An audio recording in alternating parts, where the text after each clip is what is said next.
There was a time when fried chicken meant one thing: fluorescent lights, a red and white bucket, and the faint smell of regret clinging to your clothes like a bad decision at 1 a.m.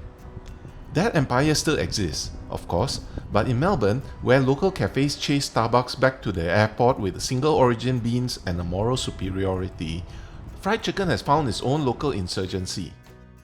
Enter 𝗛ส์，located on Russell Street and Elizabeth Street in Melbourne, and raised on Asian flavors and a healthy disrespect for multinational mediocrity. 𝗛ส์is part of a new wave of joints doing to KFC what Melbourne cafes did to Starbucks. Taking something familiar, tearing it apart, seasoning it properly, and making it impossible to go back. This is fried chicken with attitude. No kernels, no slogans. Just heat, crunch, and flavor that actually shows up to work.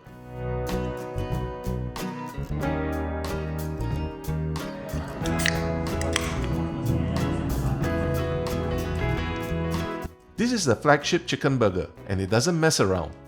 The chicken is thick, juicy, aggressively crispy, and coated in a spice blend that clearly wasn't designed by a focus group.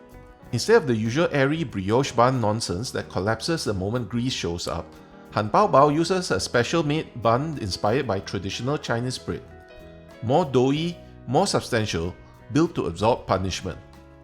Every bite is a crunchy, spicy, greasy perfection. The kind of burger that makes you laugh a little because you know you've crossed a line and you're fine with it. These are the kind of dramas that make you forget manners exist. Glossy, unapologetically crunchy, juicy, and delicious. Not Instagram tasty. Not I'll just have one tasty. They're messy, loud, and deeply satisfying, which is exactly how fried chicken should be. Popcorn chicken is usually the domain of sad food courts and regretful late-night choices. 𝗛ส์version is feral in the best way possible. Crispy, punchy, aggressively seasoned little nuggets of joy. You start picking at them casually, and suddenly the bowl is empty and you're wondering who ate them all. Then you sadly begin picking up the remaining crumbs, desperate to leave nothing behind. And then there's this thing, the durian and cheese pie.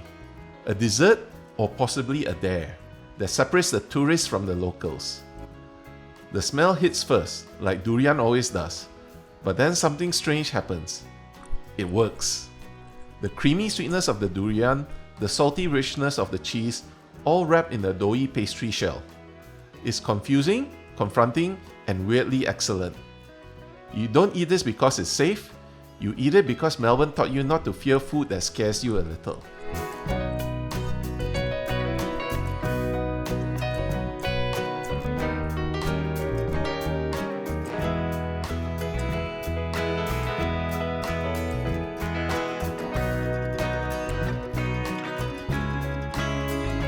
𝗛ส์is what happens when a city that kills Starbucks with better coffee decides it's done settling with mediocre fried chicken.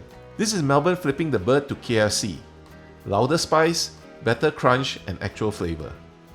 It's messy, bold, occasionally unhinged, and absolutely worth the damage it does to your cholesterol and dignity. If KFC is fast food, 𝗛ส์is fast living.